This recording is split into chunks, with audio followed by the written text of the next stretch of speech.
Waktu itu, for some reason, I never doubted loh in my mind that I feel like Singapore belongs to me and I belong to Singapore in a certain level gitu.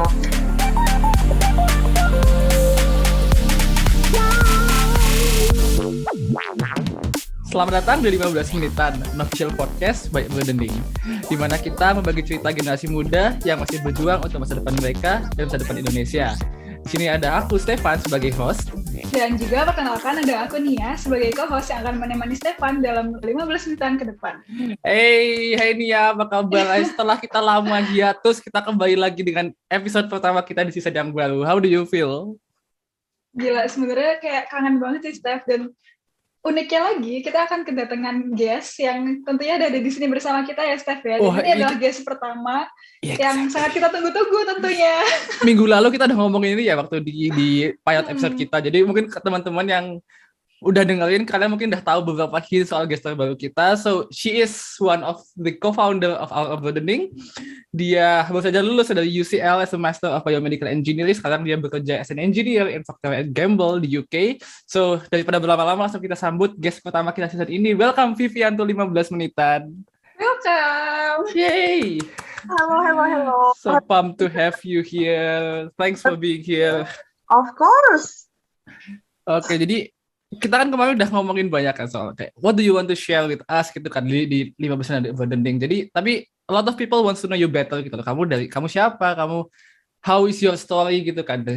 Gimana kayak perjalananmu selama kamu hidup in this small world menghantarkan kamu sampai di tempat ini. So maybe you could introduce yourself a little bit. Yeah, hi everyone. Aku Vivian. I was born and raised di Surabaya. Dan umur 15 aku pindah ke Singapura ya to pursue my study under scholarship. And then after that, aku pindah ke University College London and I pursue integrated master in biomedical engineering. Currently, aku baru aja lulus tahun ini, and then I'm working now in PNG, Procter & Gamble, UK, as an engineer. And yeah, in my spare time, I have a lot of hobbies, but most of these days, I try to read a lot of books because it's winter, so it's very cozy to read books. And then, I also do yoga every weekend as well. Ini kelihatan banget hidupnya kayak kompos nggak sih ini? I try to. Kalau dibandingin. But let's just dial back a little bit gitu kan. Tadi kamu cerita bahwa you started your journey study abroad in Singapore and di umur 15 tahun kan, which is really really young gitu for a lot of people. So gimana ceritanya kamu sampai bisa dapat beasiswa di umur 15 tahun gitu loh, apalagi ke Singapura? Iya, bener banget. I think it is a combination of luck and hard work ya, as usual gitu. So basically what happened is waktu SD itu aku lumayan sering bikin lomba gitu, and then aku tuh jadi perwakilan lomba matematika yang tapi dalam bahasa Inggris gitu loh. Okay. So I have to kayak look for teacher gitu-gitu kan untuk prepare. Nah ternyata waktu itu teachernya itu juga ngajarin beasiswa Singapura gitu. And that's how I found out waktu kayak aku kelas 7 gitu that oh my god there is this kayak beasiswa Singapura that is actually offered in my school gitu because it's not offered anywhere else. Jadi habis setelah aku tahu begitu, ya udah aku mulai prepare gitu kan, and then aku prepare matematikanya, aku prepare Inggrisnya, and I think since I have kayak probably I prepare intensely around kayak 1.5 years before, tapi sebelumnya itu aku lebih kayak familiarize myself with the English term gitu kan. And after that ya udah aku kayak belajar tapi nggak sampai stres juga gitu, kayak belajar yang rutin aja. And for some reason and then after that I got in gitu. And I was one of the 3 Surabayan people gitu yang got in, sisanya dari Jakarta gitu. And then ya udah that's how I got the scholarship when I was 15. I mean kayak kita tuh umur 15 tahun tuh masih mikir kayak kita mau SMA di mana gitu kan. Kita mesti mau pilih SMA lagi mikir UN gitu loh, pusing-pusingnya. Kita masih main banyak, and you decided at 50 years old to go to Singapore by yourself gitu kan. So how was it? How's the story? Kayak gimana? How did you feel about that? Ya sih. Jadi I think waktu itu for some reason I never doubted loh in my mind that I feel like Singapore belongs to me and I belong to Singapore in a certain level gitu. And I'm not sure why I just feel called to do that. Maybe because if I'm being honest with you, mungkin waktu SMP I was a little bit bored as well. Karena I think if you notice, menurut aku nih ya, my personal opinion tuh sebenarnya like pelajaran di Indo itu nggak terlalu susah gitu, tapi yang membuat susah dan lama tuh kalau lu main HP gitu belajarnya. That's what I noticed gitu. Kayak HP nggak selesai terus kesel gitu kan. Jadi waktu itu I mean SMP memang not supposed to be difficult gimana ya, supposed to SMA juga gitu kan. So I think kayak emang awalnya itu aku juga kayak I feel like I'm up for a new challenge gitu. And so after that I also really like my teacher gitu. I really stay in contact with my teacher. Dia tuh yang kayak write my reference letter gitu-gitu, kayak my teacher yang matematika ini. Jadi kayak I feel challenged by what he was teaching me. And I felt challenged by just the prospect of kayak living in Singapore for 4 years, dibayarin tuition fee, dibayarin accommodation, and dikasih uang jajan gitu. I just eating gitu kan. And kayak, obviously you are right, I'm still a child. Even when I was 15 and I plan ahead, but I'm still a child. Jadi kayak aku tuh suka banget kayak makan, kayak kalian tau gak sih es krim sandwich di Takashimaya gitu. Kayak ada es krim sandwich gitu, es krimnya ditambah di roti. Jadi I really like that. And in my native brain, I just felt kayak, oh my god, I can go to Takashimaya and eat this ice cream every day. Jadi kayak itu sih, there is that part as well where kayak I'm also a bit familiar with Singapore and everything, and so kayak that's why I decided kayak, you know what, I think this seems fun gitu. And another part I think that is very important is that like in my experience, in order for me to achieve something, I have to find something yang gimana ya, kayak easy enough to allow me to gain quick wins, but also difficult enough that I feel challenged gitu. And I think this finding beasiswa, the right balance gitu ya. This beasiswa was a right balance for me gitu. Kayak waktu aku kerjain soalnya atau aku latihan gitu, kayak there are questions that I get right gitu, and there are quite a few gitu kan. Jadi aku ngerasa kayak masih possible loh actually gitu kan. Tapi at the same time there are also challenges, especially when it come to English gitu kan. Kayak gimana writingnya yang lebih bagus gitu-gitu, and I wanna be better at that. Jadi kayak I think it was like I said gitu sih, combination of luck and kayak hard work gitu sih. Cool. Okay, so actually kayak bisa masuk ke Singapura dengan beasiswa dan kayak kamu juga bisa improve life kamu nggak sih secara nggak langsung, Viv? Kayak jadi lebih fokus and also banyak hal lain karena bisa mengasah Inggris dan lain sebagainya. Tapi ada nggak sih kayak perbedaan belajar yang paling kentara selama bersekolah di Indonesia dan Singapura itu sendiri? Banget. Jadi kayak waktu aku pertama kali masuk Singapura tuh, I feel like I got a shock of my life. Because when I was in Indonesia, at least in my experience, waktu SMP gitu, itu tuh kayak lumayan banyak regurgitation gitu. Jadi aku selalu suka kasih contoh kayak gini. Misalnya kalau di Indonesia tuh kita mesti ngapal gitu nggak sih, kayak orang di Ponegoro tuh tahun berapa gitu kan. Terus siapa? 1825 saya 1830, aku masih ingat sampai sekarang. Gila. Ini semua kita nggak koordinat, coy. Ya makanya, just know. Nah, kayak we have to know a lot of information, but I feel like this information itu stand alone gitu. Like it's not integrated, right? Jadi misalnya kalian tahu, tahun berapa perang, ya udah yang meninggal siapa, tapi we only know about facts. But the thing about facts is that it is Googleable, kayak it can be searched gitu kan. But when I went to Singapore tuh, what I realized tuh they almost never ask anything about facts gitu kan. Jadi kalau misalnya history gitu, I saw my friend's paper tuh, mereka pertanyaannya tuh lebih ke kayak, kayak ada 3 penyebab kayak World War II gitu ya, A, B, C.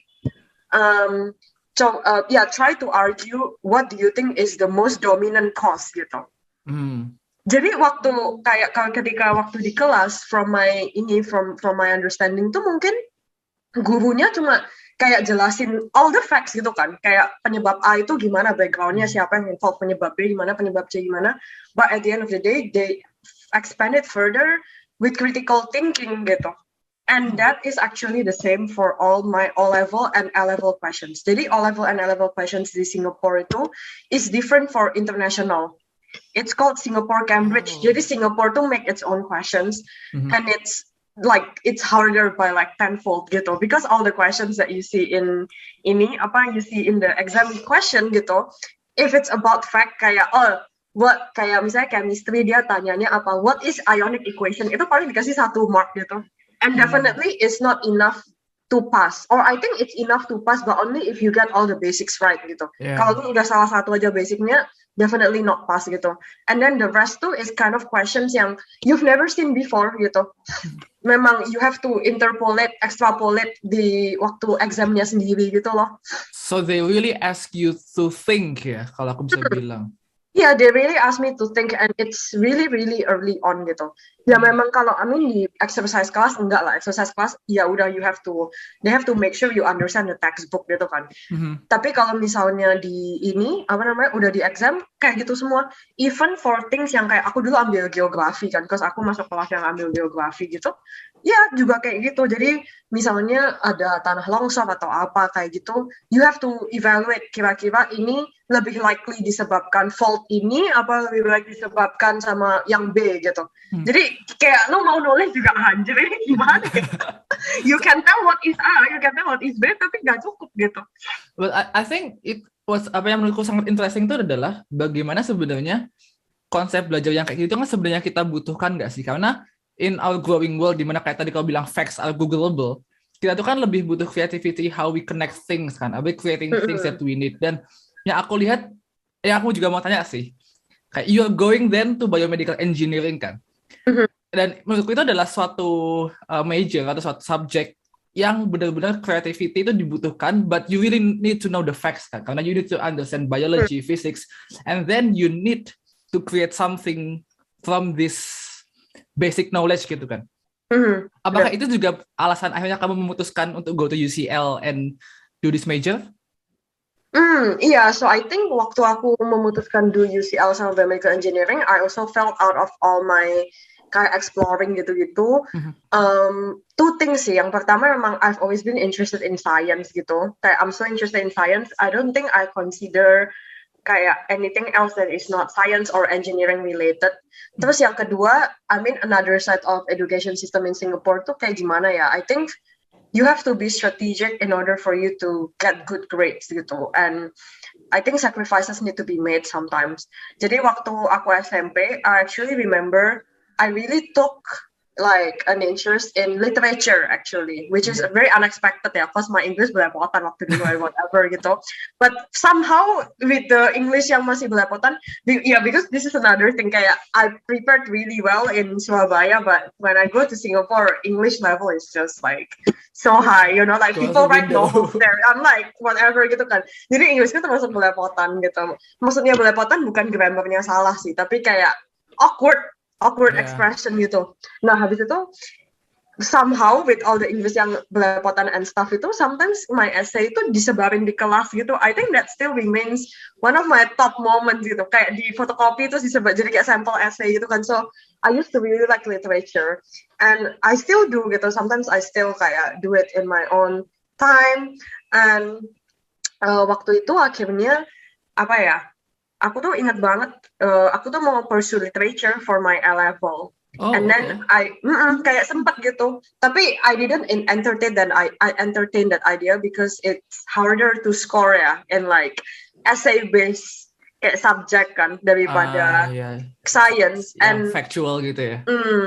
And I don't think I love literature enough to kayak put my future in jeopardy gitu kan. Because you have to understand waktu itu, like, I think it's assumed to say everyone that are scholars, we are aiming for the next scholarship in a US NTU gitu kan, and you have to get certain grades to qualify for the scholarship. So I think most of the scholars yang maksudnya are like science, or at least are okay with science, they would go with science subject gitu, kayak PCM, physics, chemistry, math gitu.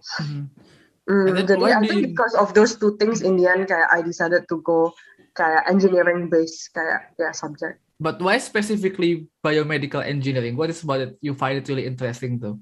Honestly, it's because like I just like all science, and I've always been interested in healthcare gitu, at least at that time. So I thought kayak biomedical engineering was a good pivot gitu kan, kayak you learn a little bit of physics, you learn a little bit of chemistry, a little bit of math, and then you can do something for like humans, you know, like you can do something for healthcare. So I think at that time it was something that's very appealing to me. Vivian belum sampai di sini kan, karena tentunya ketika dia pindah ke UK itu hanyalah awal dari apa yang dia mimpikan. Jadi dengarkan cerita Vivian selanjutnya di next episode of 15 Menitan. Jangan lupa follow kami di Instagram @15menitan dan @Abroadening.id. Subscribe di platform podcast favorit kalian dan subscribe, like, dan komen di channel YouTube kita. See you next time. Bye-bye.